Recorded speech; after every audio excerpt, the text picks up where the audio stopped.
PSI Parashurama ಸಾವಿನ ತನಿಖೆ ಸಿಐಡಿಗೆ ಹೆಗಲೇರಿದೆ. ಈಗ ಯಾದಗಿರಿಯಲ್ಲೇ ಸಿಐಡಿ ಬೀಡು ಬಿಟ್ಟು ತನಿಖೆಯನ್ನು ಚುರುಕುಗೊಳಿಸಿದೆ. ಈ ನಡುವೆ ಪ್ರಕರಣವನ್ನು ಸಿಬಿಐಗೆ ಹಸ್ತಾಂತರಿಸಬೇಕೆಂಬ ಕೂಗೆದ್ದಿದೆ.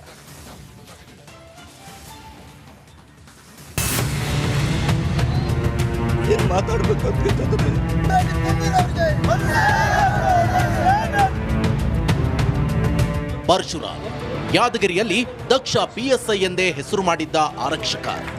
ಇಂತಹ ಅಧಿಕಾರಿ ಅನುಮಾನಾಸ್ಪದವಾಗಿ ಸಾವಿನ ಮನೆ ಸೇರಿರುವುದು ಹಲವು ಅನುಮಾನವನ್ನ ಹುಟ್ಟುಹಾಕಿದೆ. ರಾಜ್ಯ ರಾಜಕೀಯದಲ್ಲಿ ಸಂಚಲನ ಮೂಡಿಸಿದೆ.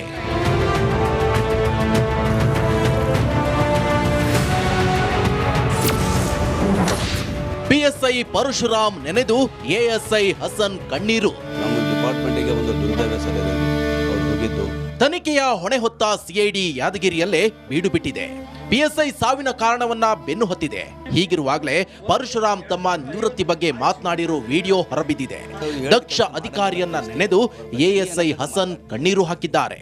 ಅಂತ ಒಳ್ಳೆಯ ದಕ್ಷ ಅಧಿಕಾರಿಗಳು ಸಿಗೋದಿಲ್ಲ ಸರ್. ನಮ್ಮ ದುರ್ದೈವ ಅನ್ಬೇಕು. ನಮ್ಮ ಡಿಪಾರ್ಟ್ಮೆಂಟಿಗೆ ಒಂದು ದುರ್ದೈವ ಸರ್ ಇದೆ ಅವ್ರು ಹೋಗಿದ್ದು.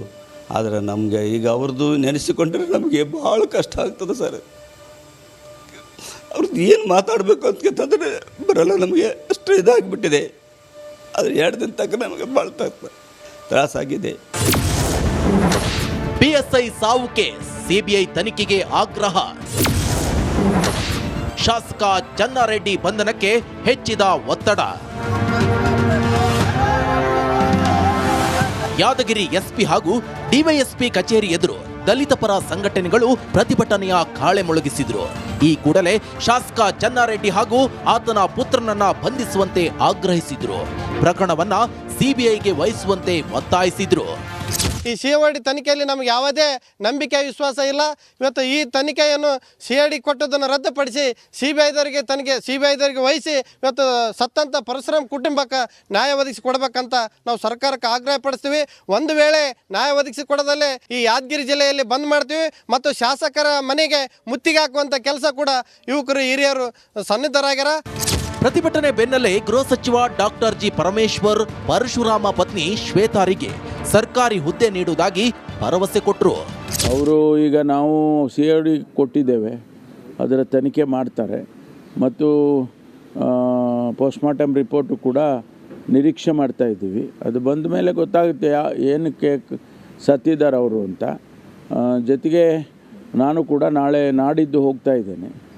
ಹೋಗಿ ಆ ಕುಟುಂಬಕ್ಕೆ ಸಾಂತ್ವನ ಹೇಳಿ ಬರ್ತೇನೆ ಮತ್ತು ಅವರ ಶ್ರೀಮತಿಯವರಿಗೆ ಕೆಲಸ ಕೊಡಬೇಕು ಅಂತ ಹೇಳಿ ನಾವು ತೀರ್ಮಾನ ಮಾಡಿದ್ದೇವೆ. ಈ ಮಧ್ಯೆ ಯಾದಗಿರಿ PSI ಪರಶುರಾಮ್ ಮನೆಗೆ JDS ನಾಯಕರು ಭೇಟಿ ನೀಡಿ ಸಾಂತ್ವನ ಹೇಳಿದ್ರು. ಈ ವೇಳೆ ಫೋನಿನಲ್ಲಿ ಮೃತರ ಕುಟುಂಬಸ್ಥರ ಜೊತೆ ಮಾತನಾಡಿದ ಕೇಂದ್ರ ಸಚಿವ ಕುಮಾರಸ್ವಾಮಿ ಪರಶುರಾಮ್ ಸಾವಿಗೆ ನ್ಯಾಯ ಕೊಡಿಸುವುದಾಗಿ ಹೇಳಿದ್ರು.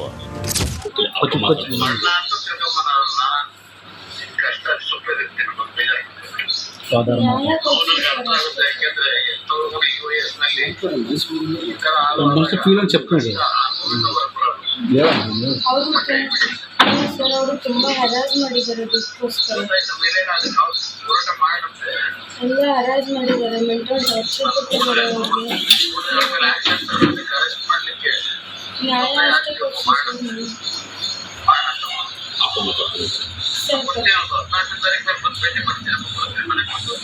FIR ದಾಖಲಾಗಿ 3 ದಿನ ಕಳೆದರೂ ಇನ್ನೂ ಶಾಸಕರ ಬಂಧನವಾಗಿಲ್ಲ. ತಪ್ಪೇ ಮಾಡಿಲ್ಲ ಅನ್ನೋದಾದ್ರೆ, ಲಂಚ ಕೇಳಿಲ್ಲ ಅನ್ನೋದಾದ್ರೆ ಶಾಸಕ ಚನ್ನಾರೆಡ್ಡಿ ಆ್ಯಂಡ್ ಸನ್ಸ್ ನಾಪತ್ತೆಯಾಗಿರೋದು ಯಾಕೆ ಅನ್ನೋದೇ ಸದ್ಯದ ಪ್ರಶ್ನೆ. ನಾಗರಾಜ ಮಗದುಮ್ಮ, ರಿಪಬ್ಲಿಕ್ ಕನ್ನಡ, ಯಾದಗಿರಿ. ನೀವು ನೋಡ್ತಿದ್ದೀರಾ 11 ಪ್ರೈಮ್. ನಾನು ಅಶ್ವದೇವೇತ್. ಇವತ್ತಿನ 11 ಪ್ರೈಮ್ ಸುದ್ದಿಯಲ್ಲಿ ಮೊದಲಿಗೆ ಸಿಲಿಕಾನ್ ಸಿಟಿಯಲ್ಲಿ ವರುಣನ ಆರ್ಭಟ ಜೋರಾಗ್ತಾ ಇದೆ. ಸೊ ಹಾಗಾಗಿ ಸೋರುತ್ತಿದೆ ಮೆಜೆಸ್ಟಿಕ್ ರೈಲ್ವೆ ನಿಲ್ದಾಣ. Majestic, town hall, Vijayanagara, Lalbagh, Shantinagar, Koramangala, Rajajinagar ಸೇರಿ ಹಲವೆಡೆ ಇವತ್ತು ಅಬ್ಬರದ ಮಳೆಯಾಗಿದೆ. ಭಾರೀ ಮಳೆಗೆ ವಾಹನ ಸವಾರರು ಒಂದು ಕಡೆ ಪರದಾಡಿದ್ದಾರೆ. ನೋಡಿ, ಸಂಜೆಯಿಂದ ಆರಂಭ ಆಯಿತು ಮಳೆ. ಕಂಟಿನ್ಯೂಸ್ ಆಗಿ ನಿಂತಿಲ್ಲ. ರಸ್ತೆಗಳಲ್ಲಿ ನೀರು ತುಂಬಿಕೊಂಡು ಅವಾಂತರವೇ ಸೃಷ್ಟಿಯಾಗಿದೆ. ಅಲ್ಲಲ್ಲಿ ಟ್ರಾಫಿಕ್ ಜಾಮ್ ಉಂಟಾಗಿದೆ.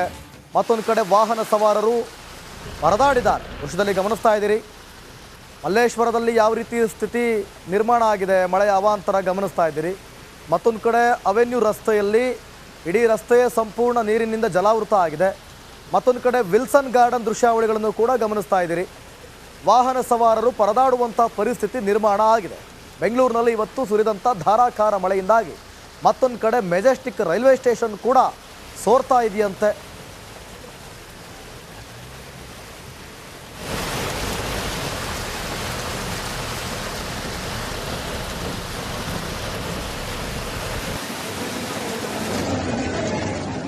ನೋಡಿ, ರೈಲ್ವೆ ಸ್ಟೇಷನ್ ದೃಶ್ಯಾವಳಿಗಳನ್ನು ಗಮನಿಸ್ತಾ ಇದ್ದೀರಾ, ಸೋರ್ತಾ ಇದೆ.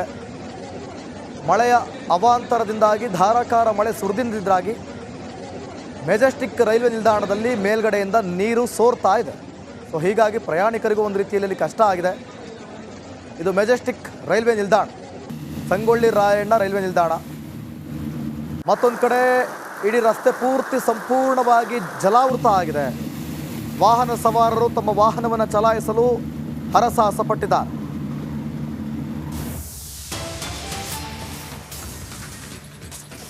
ಮಳೆ ಬಂತು ಅಂತಂದರೆ ಅಂಡರ್ ಪಾಸ್ಗಳ ಕತೆ ಬೇರೆದೇ ಕತೆ. ಅದು ಸಂಪೂರ್ಣವಾಗಿ ಜಲಾವೃತ ಆಗುತ್ತೆ.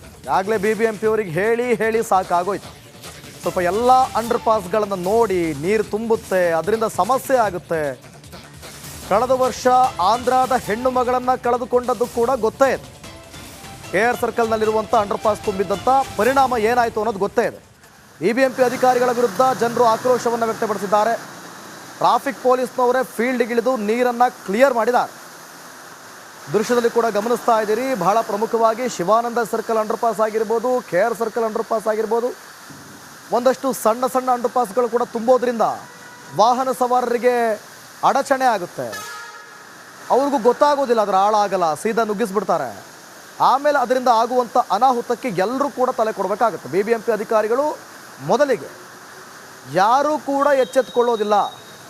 ಮಳೆ ಜೋರಾದಂಥ ಸಂದರ್ಭದಲ್ಲಿ ಅಂಡರ್ ಪಾಸ್ಗಳು ನೀರಿನಿಂದ ಜಲಾವೃತ ಆಗುತ್ತೆ, ಆಳಡಿ ನೀರು ತುಂಬಿಕೊಳ್ಳುತ್ತೆ. ಅದು ನೀರು ಹೋಗೋದಕ್ಕೆ ಯಾವ ರೀತಿ ವ್ಯವಸ್ಥೆ, ಅವೈಜ್ಞಾನಿಕ ಕಾಮಗಾರಿ, ಇದರ ಬಗ್ಗೆ ಸ್ವಲ್ಪವೂ ಕೂಡ ಎಚ್ಚೆತ್ತುಕೊಳ್ಳೋದಿಲ್ಲ. ದೃಶ್ಯದಲ್ಲಿ ಗಮನಿಸ್ತಾ ಇದ್ದೀರಿ, ಒಂದು ಕಡೆ ಮಳೆಯ ಅವಾಂತರದಿಂದ ರೈಲ್ವೆ ಸ್ಟೇಷನ್ನಲ್ಲಿ ನೀರು ಸುರಿತಾ ಇದೆ, ಮತ್ತೊಂದು ಕಡೆ ಅಂಡರ್ ಪಾಸ್ ತುಂಬಿದೆ, ಇನ್ನು ರಸ್ತೆಗಳೆಲ್ಲವೂ ಕೂಡ ಜಲಾವೃತ ಆಗಿದೆ. ವಾಹನ ಸವಾರರು ಪರದಾಡ್ತಿದ್ದಾರೆ.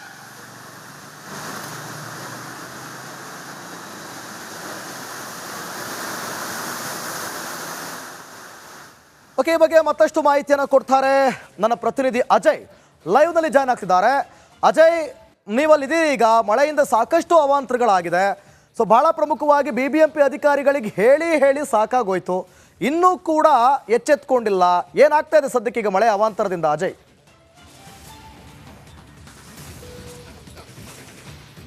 ಖಂಡಿತವಾಗ್ಲೂ ದಿವಿತ್, ಈಗಾಗಲೇ ಬೆಂಗಳೂರಿನಾದ್ಯಂತ ಕಳೆದ 2 ಗಂಟೆಗಳಿಂದನೂ ಕೂಡ ಈಗಾಗಲೇ ಮಳೆ ಸುರಿತಾ ಇರುವಂಥದ್ದು. ಇದರಿಂದಾಗಿ ಕೆಲವೊಂದು ಕಡೆಗಳಲ್ಲೂ ಕೂಡ ಸಾಕಷ್ಟು ತೊಂದರೆಗಳನ್ನ ಈಗಾಗಲೇ ಸಾರ್ವಜನಿಕರು ಅನುಭವಿಸ್ತಾ ಇದ್ದಾರೆ ಅಂತೇಳಿ ಗೊತ್ತಾಗ್ತಾ ಇರುವಂಥದ್ದು. ಅಂದರೆ ಕೆಲ ಕಡೆ ಏನು ರಸ್ತೆಯ ಗುಂಡಿಗಳು ತುಂಬ ಈಗಾಗಲೇ ನೀರಾಗಿರುವಂಥದ್ದು, ಕೆಲವೊಂದು ಅಂಡರ್ ಪಾಸ್ಗಳು ಕೂಡ ಈಗಾಗಲೇ ತುಂಬಿರುವಂಥದ್ದು. ಈಗ ನಾವು ಓಕ್ಲಿಪುರಂನ ಅಂಡರ್ ಪಾಸ್ ಬಳಿ ಕೂಡ ಇರುವಂಥದ್ದು. ಇಲ್ಲಿ ಬಹುತೇಕವಾಗಿ ಈಗಾಗಲೇ ಸದ್ಯದ ಮಟ್ಟಿಗೆ ನೀರು ತುಂಬಿದ್ದಾದರೂ ಕೂಡ ಸಾಕಷ್ಟು ನೀರು ಇನ್ನೂ ಕೂಡ ಹಾಗೆ ಕೂಡ ಇರುವಂಥದ್ದು. ಇದು ಈಗಲ್ಲ, ಸಾಕಷ್ಟು ವರ್ಷಗಳಿಂದನೂ ಕೂಡ ಈ ಒಂದು ಅಂಡರ್ ಪಾಸ್ನಲ್ಲೂ ಕೂಡ ನೀರು ನಿಲ್ಲತ್ತೆ. ಅದನ್ನು ಸರಿ ಮಾಡೋದಕ್ಕೆ ಯಾವುದೇ ಕಾರಣಕ್ಕೂ ಕೂಡ ಆಗೋದಿಲ್ಲ ಅಂತ ಹೇಳಿ ಏನು BBMP ಅಧಿಕಾರಿಗಳು ಡಿಸೈಡ್ ಮಾಡಿದರೆ ಏನೋ ಗೊತ್ತಿಲ್ಲ. ಯಾವಾಗಲೂ ಕೂಡ ಇದೇ ರೀತಿಯಾಗಿ ಬೈಕ್ ಸವಾರರು ಕೂಡ ಕಷ್ಟಪಡ್ಕೊಂಡು ಹೋಗುವಂಥ ಪರಿಸ್ಥಿತಿ ಎದುರಾಗಿರುವಂಥದ್ದು. ಹೀಗಾಗಿ ಸಾಕಷ್ಟು ಜನರು ಕೂಡ ಇಲ್ಲಿ ಹಿಡಿಚಾಪವನ್ನು ಹಾಕ್ಕೊಂಡು ಪ್ರತಿನಿತ್ಯ ಅಂದರೆ ಮಳೆ ಬಂದಂಥ ಸಂದರ್ಭದಲ್ಲಿ ಕೂಡ ಓಡಾಡುವಂಥದ್ದು ದೃಶ್ಯಗಳನ್ನು ಸಹ ನಾವು ನೋಡ್ತಾ ಇರ್ತೀವಿ. ಇದನ್ನು ಹೊರತುಪಡಿಸಿದ್ರೆ ಬೇರೆ ಕಡೆಯಲ್ಲೂ ಕೂಡ ಸಾಕಷ್ಟು ಅವಾಂತರಗಳು ಕೂಡ ಈಗ ಆಗಿದೆ ಅಂತೇಳಿ ಕೂಡ ಗೊತ್ತಾಗ್ತಿರುವಂಥದ್ದು.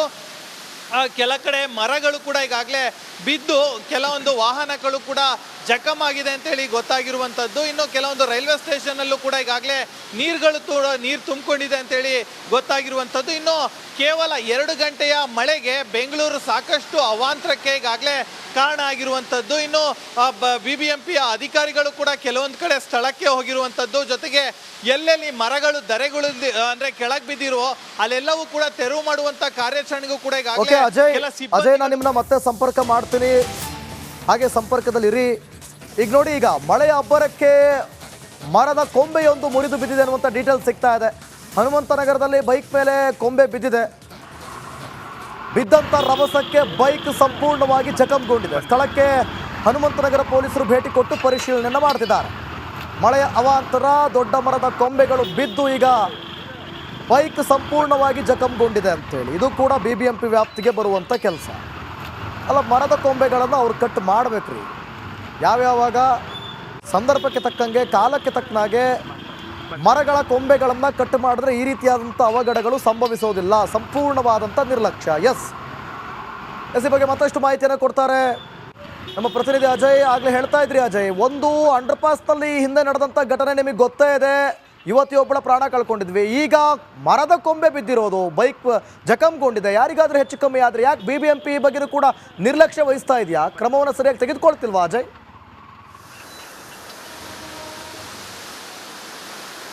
ಖಂಡಿತವಾಗ್ಲೂ ದಿವಿತ್, ಏನಂದ್ರೆ ಹನುಮಂತನಗರದಲ್ಲಿ ಏನೋ ಪಾರ್ಕಿಂಗ್ ಮಾಡಿದಂತಹ ಕೆಲ ಬೈಕ್ಗಳ ಮೇಲೆ ಈಗಾಗಲೇ ದೊಡ್ಡ ಗಾತ್ರದ ಮರದ ಕೊಂಬೆ ಬಿದ್ದಿರುವಂಥದ್ದು. ಆದರೆ ಅಲ್ಲಿ ಯಾವುದಕ್ಕೂ ಕೂಡ ಪ್ರಾಣಾಪಾಯ ಆಗಿಲ್ಲ, ಯಾರು ಕೂಡ ಅಲ್ಲಿ ಸಿಗಾಕೊಂಡಿಲ್ಲ. ಅದೃಷ್ಟವಶ ಈಗಾಗಲೇ ಅಲ್ಲಿರುವಂಥ ಮರದ ಕೊಂಬೆಗಳನ್ನ ಕೂಡ ಕ್ಲಿಯರ್ ಮಾಡುವಂಥ ಕೆಲಸವನ್ನ ಈಗಾಗಲೇ ಮಾಡ್ತಾ ಇದ್ದಾರೆ ಅಂತೇಳಿ ಮಾಹಿತಿ ಸಿಕ್ಕಿರುವಂಥದ್ದು.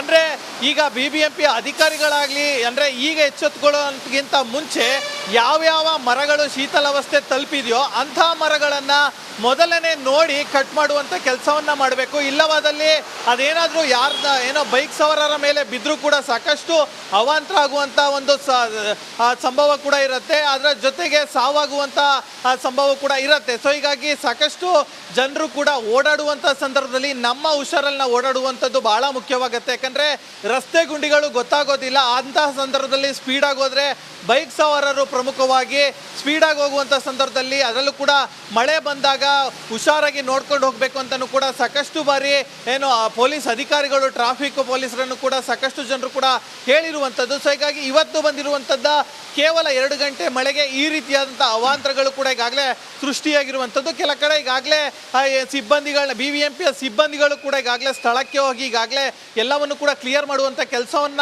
ಮಾಡ್ತಿದ್ದಾರೆ ಅನ್ನೋ ಮಾಹಿತಿ ಕೂಡ ಲಭ್ಯವಾಗಿರುವಂಥದ್ದು. ದಿವಿತ್, ಓಕೆ, ಥ್ಯಾಂಕ್ ಯು ಅಜಯ್ ನಿಮ್ಮೆಲ್ಲ ಮಾಹಿತಿಗಾಗಿ.